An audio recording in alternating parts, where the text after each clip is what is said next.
Hey guys, welcome back to Fast Fix. In this video, we're going to show you how you can recover deleted posts on Instagram. So first, open your Instagram app as you can see here, and then tap on the profile icon at the bottom right corner of your screen. And then here, you just need to tap on the three lines at the very top right corner. And then here, you just need to tap on your activity. Now here, you just need to scroll down to the bottom and then tap on this download your information.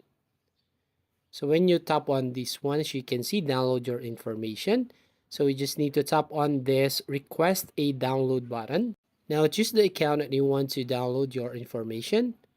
And right here, since we just need to recover our deleted posts, so we just need to tap on the select types of information. And then when you tap this option here, so we just need to choose what information you want to download.